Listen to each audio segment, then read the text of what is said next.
He's such a poser. Hello everybody! Welcome back to another Poser play of Dream Daddy! I am Poser67 and I'm so happy that you've come to join me today. Well, I guess you're listening to this in the future, so fuck you! Just kidding! But not really. Alright, so here we go. Last time we had our second date with Brian. We went fishing. We really suck at fishing. And he actually liked us a lot. And Brian was a pretty cool dude. He's a lot cooler than I give him credit for.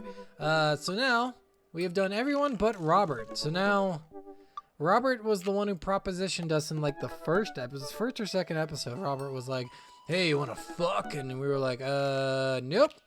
So we're gonna try Robert on a date. See how it goes. Maybe he's gonna be a little bit cooler than I think he is. Robert was pretty nice, a little odd but nice, and ruggedly handsome. We should hang out. I type out a message to him on Dadbook. Hey Robert, good seeing you again at the cookout. Wanna grab a drink? I sit there for a couple seconds hoping he'll message me back. Hey, it says that he read my message. I anxiously wait for a response. Twiddle my thumbs, watch cat videos on the internet. I start down a rabbit hole of cat videos and Robert quickly vanishes from my mind. I didn't realize how long I've been doing this, but by the time I watch maybe my 30th cat video, Robert pops back into my head. I jump back over the dad book to see if he responded yet. Nothing. Well, I guess the guy's busy. I might as well make the best of my day. I get up, walk to the living room, then sit down and turn on the TV. Game show. Ooh, Family Fortune's on. Alright, Nicole, your parents are in the lead and it's up to you to win it big. Are you ready? I'm ready! They hook the contestant up to a lie detector in front of her parents. Who is your favorite parent? Oh, Jesus. My mom? Ooh, sorry, incorrect. Next question. If both of your parents were hanging off the edge of a cliff, which would you save? This is terrible. I love it. I lose several hours to whatever the hell that was. Sighing, I get up and walk around to the house. I walk around the house. My stomach grumbles. Time for lunch, huh? Well, I guess it's time for the old Chef Goku to cook up a gourmet delicacy. I walk over to the refrigerator and open the door. Make a sandwich, microwave some eggs. Mustard jar? Make a sandwich. I make a sandwich in its entirety while standing there. Who needs plates? The Standwich, a lost art. I admire my work for a second before I clumsily drop the entire thing on the floor. No! I look around and remember that Amanda's not home. This is still good. 5-second rule, right? I reassemble my sandwich, peeling pickles off the floor and putting them... Oh, I pressed it accidentally. Wait, I'm a wreck. I finish my snack and walk over to the house with some more bored when Amanda's coming home. Oh, I just remembered something. When we were packing up the old house, we found an old basketball hoop that would hang off of a door. It would really bring the living room together. I wonder where I'd put that. I spent a couple minutes poking around the new place until I find it. After installing it above one of the doors in the living room, I'm ready to dunk. Come on and slam. Space Jam. I think that's what they were going for. I take a leap from the free throw line and rocket that sucker down the net. The crowd goes wild. And welcome to the jam.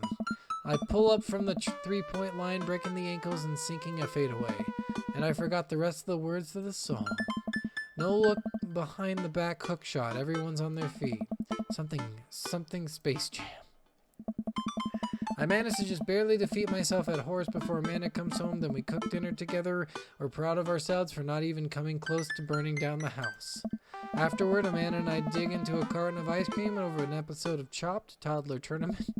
What you have in front of you is a molecularly deconstructed sweet potato with a brown sugar demi-glazed with cream frosting? I don't know. Of course, this is literally a jar of baby food. The toddlers immediately burst into tears. Are we bad people for watching this? Yes. Just then, my computer dings. Huh? What's that? Oh, you probably just got a message. Amanda and I walk over to the computer and check Dadbook. It's a message from Robert. You up? What does that mean? What you doing? What am I doing? You're just chilling. Watching television with my daughter, just working on my motorcycle. I type back, just chillin'. Amanda deletes the G and hits send. It'll make you look cooler. A couple minutes pass by, another message pops up. Wanna grab a drink? Hey, that means he wants to hang out. I know what that means, Amanda, but it's kinda late. Come on, Pops, live a little. I'm living with ice cream and traumatized toddlers. Well, it's your life, but I think you'd have a lot more fun tonight. You were trying to get to know the neighbors better, aren't you? Fine. Neighborhood better, I think it said. I type back a message to Robert asking him for details, and he tells me to meet him at the Jims and Kim's. Well, don't wait up for me. I never do. Wow. I throw on a nice jacket and run out the door. It's only a short walk to Jim and Kim's, and it's a beautiful night. I walk into the bar and see the usual crowd of barflies drinking beer and watching sports. I spot Robert at the back of the bar and wave hi as I walk over. Hey man, how's it going? Hey buddy. Ahoy there, Skipper. Robert and Mary are here? Uh-oh. I brought Mary along. Figured we need a drinking buddy. Aw man, I was excited to get to know Robert a little better. Now I have to deal with this weird married lady making passes at me. Give it a rest. Don't look so scared, kiddo. We're just having a drink. Yeah, speaking of which, I think it's time for the first round. What are you having? Whiskey, straight up. A dad after my own heart, huh? Robert orders 3 shots of whiskey and passes them between us. Well, this wasn't how I expected my night to be going. Here's to bad decisions and relaxed moral values, fellas. What have I gotten myself into? We all knock back our shots. I almost choke on the whiskey as it burns down my throat. Holy hell, that was a kick. I look over at Robert and Mary, who seem like old pros at this. Robert grabs his jacket and throws it on. Let's get marching. What? The night's young, Chief. Come on, we're bar hopping. We are? Oh, all right. We leave the bar and start walking down the street. I still don't know this area of town very well, so I just follow Robert. So where are we headed? Hey, Irish drinking. I like that. It's an Irish pub. A good pun is the whiskey to my heart. Puns are the lowest form of humor. Poser67, try harder. Ouch, am I gonna be the butt of the joke all night? Jesus, Mary, put your fangs away for a second. We walk into Irish Irish drinking. The bar is pretty much the same as Jim and Kim's, except the old-timey Irish memorabilia on the wall. Next round, what are you having? Whiskey hasn't failed me yet. Beer might be good. Do they make fruity Irish cocktails? Let's do it. Robert orders 3 more glasses of whiskey and we post up a garish green booth. Mary slides in and sidles up next to Robert, which makes me breathe a sigh of relief. Let's sip this one, why don't we? Suit yourself. Mary immediately downs her shot in one gulp and burps loudly. That'll put hair on your chest. You are truly the paragon of grace and beauty. Mary grabs my drink and sips on it. Hey, Poser67, be a dear and get us another round, will ya? I don't know how to process the evening at all. I get up and order another round of drinks from the bartender. As I head back, I see Mary and Robert having a lively conversation. Robert roars with laughter. I don't think I've ever seen this guy smile, let alone laugh. I take a seat across the booth from them and pass out the drinks. So Edith Kid snuck some pot brownies onto the table at that last bake sale, right? And I spot that little hemp sweatshirt gremlin in the act. So I go up to Edith with the baggie and I'm about to tell her when all of a sudden she just freaks out at me. You're ruining the bake sale, she says. I should have been PTA president. Your roots are bad and blah, blah, blah. So what'd you do? I told her to have a brownie and that everything was going to be fine. They both erupt in laughter. I politely follow along with the story. She ate 3. More laughter. Okay, that was actually pretty funny. She called the cops and told them that time had stopped. Mary looks directly at me. Do you smoke weed? What? You know, the devil's lettuce. I have 2 big fat blunts in my purse right now. You want a blaze? I'm a law by... You with the feds? I worked hard for what I have, and no 2-bit corner boy is gonna drop the dime on me. So you take what you're pushing somewhere else, and I'll keep running my business the way I want it run. What? Remember, you come at the king, you best not miss. Jesus, kid, dial it back. Robert giggles helplessly. I'm just kidding, cowboy. Lay off the kid, Mary. He might not be used to your brand of humor. Fine. We sit around and sip our drinks, people watching and cracking jokes. After a little bit of time, I begin to warm up to Mary.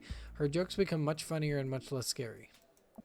But it seems like she's not going anywhere anytime soon. I just wanted some alone time with Robert. I wonder if I can get her to leave somehow.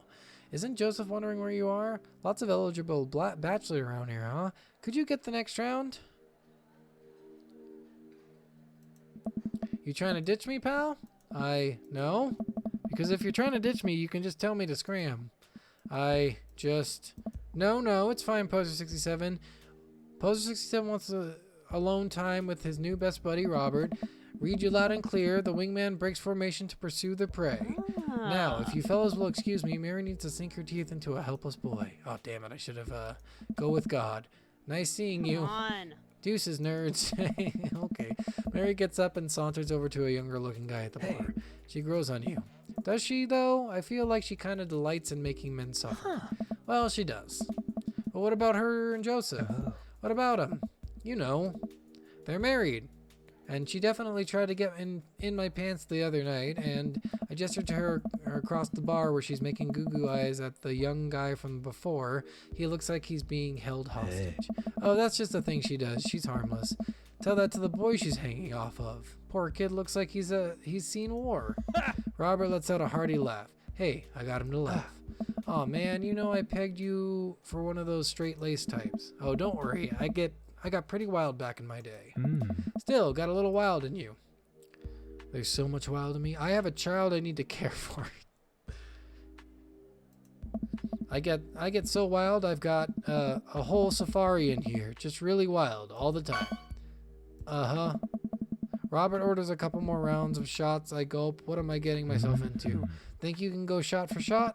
There's only one way to look cool here. I grab the shot closest to me and down it. Robert looks impressed. He takes the shot and knocks it back. That's one. So, what do I even talk about? He's so cool and he probably hates small talk. So how are things? I hate small talk. Okay.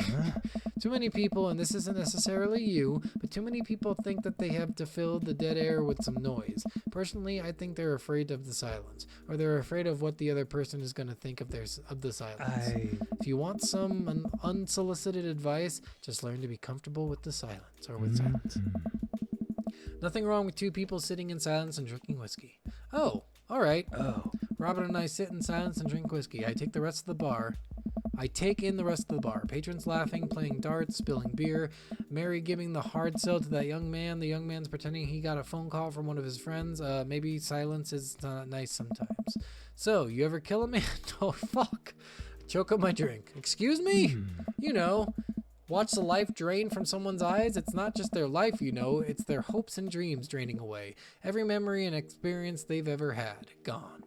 No. Great, me neither. Robert knocks back his shot and motions for me to do the same.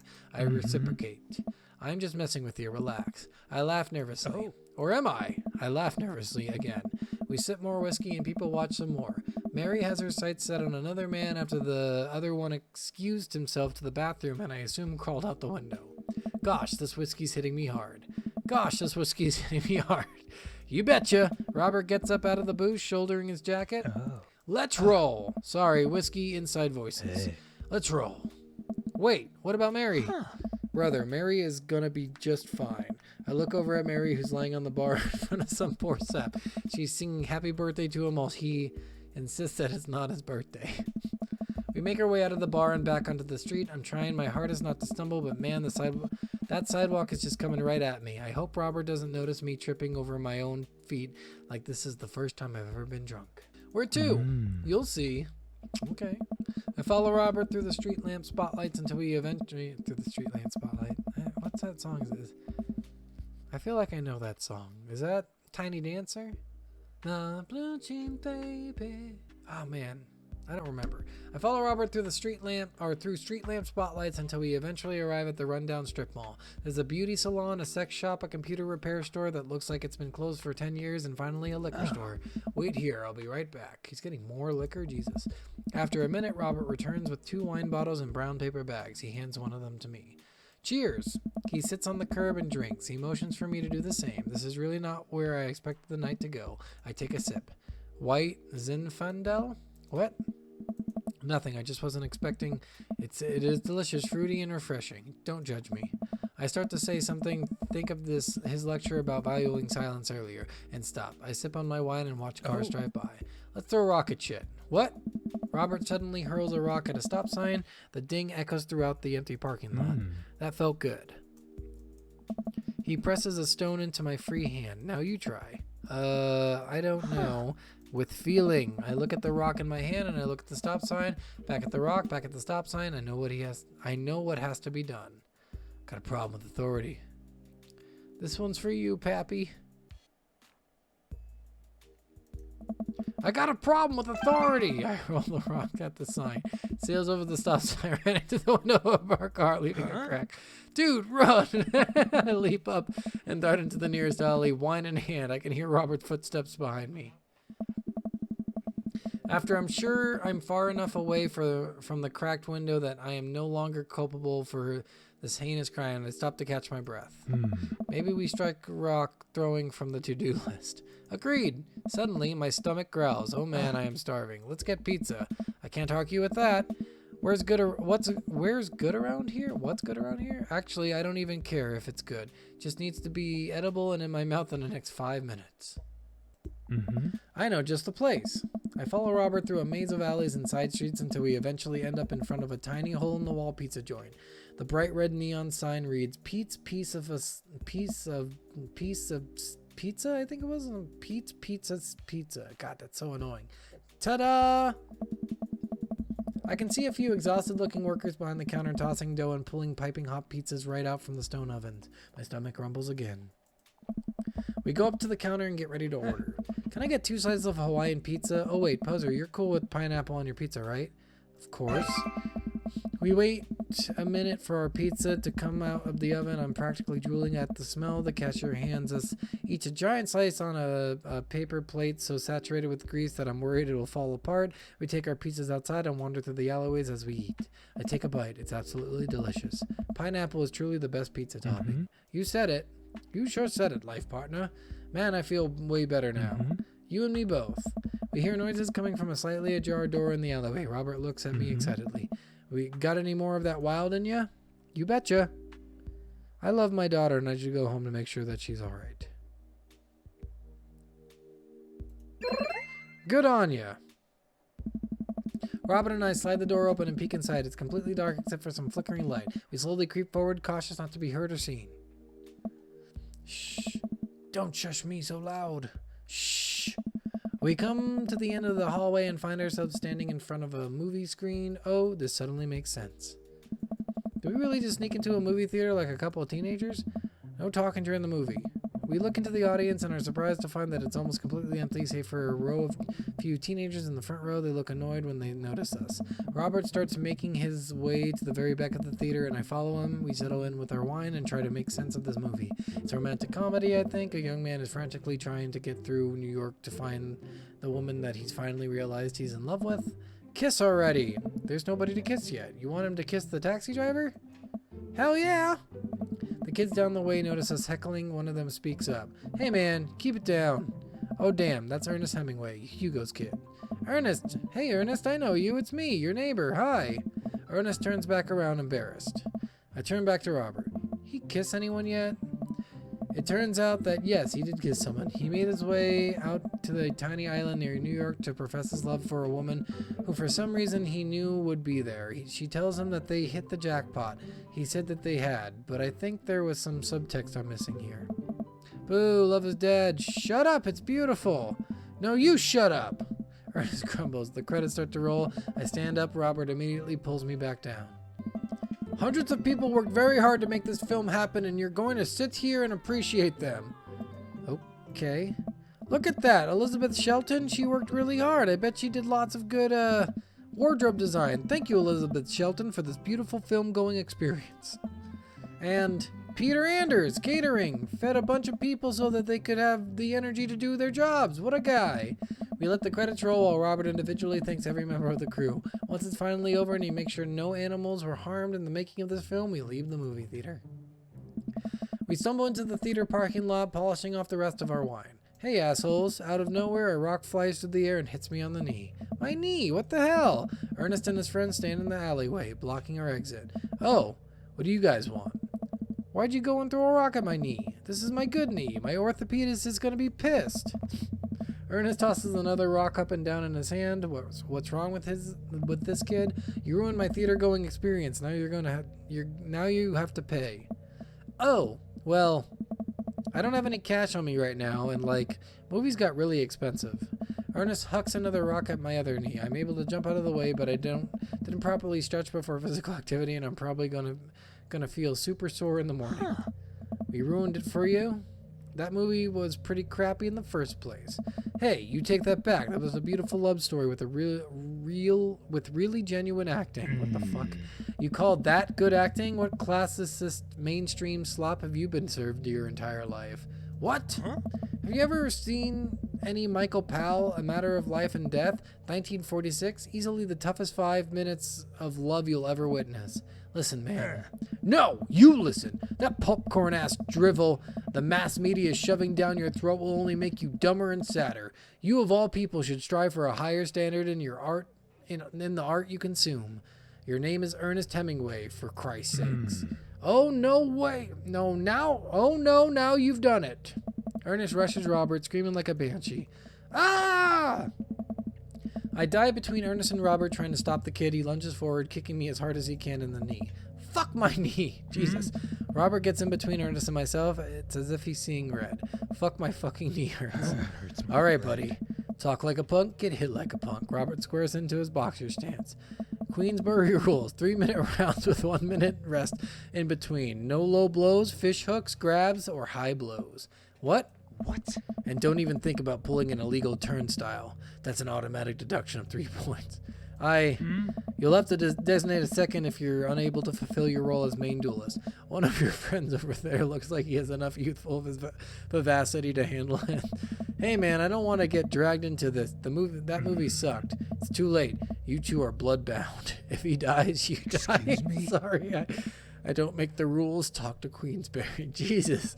We're just gonna go. Ernest and his friends warily back away.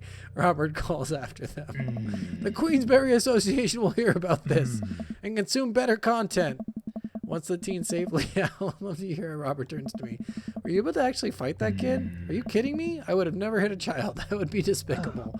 You throw the rules at them, though, they always bolt. Nobody wants Queensberry sanctioned throwdown. Oh. But if full disclosure, I made half of that up. Wow. Hey. See, you don't even have to know the rules. You just make them up. Come on, let's get out of here. God, that was funny. Robert and I cool down a bit as we walk to the neighborhood. I'm so sorry. I get really into the art of filmmaking when I drink. It's okay. I think it's cool how much you like movies. To be honest, I don't know a lot about them myself. Buddy, I got so much to show you. You ever see any Sam Fuller? I haven't. Fuller is Cash. Thanks for defending my honor. Thanks for the dinner and movie. Thanks for the adventure. Adventure is all I got, buddy. Robert throws an arm around my shoulder and we drunkenly belt out tunes all the way back. We finally get to the doorstep. This was an interesting night. I liked it. A smile forms on his cheeks, a rare sight. Let's hang out again soon, yeah? Yeah! I linger there for a second, swaying drunkenly in the night breeze. Robert claps on me on the shoulder. Night, bud. Robert heads back inside and I stumble my way back home. Nice! Date completed. We didn't have to go back inside this time. We killed it. This one should be like a double S. We did so many good things, I feel like. What a whatever game. Alright guys, well thanks for watching another poser play of Dream Daddy. And I will catch you on the flip side. Bye! He's such a poser.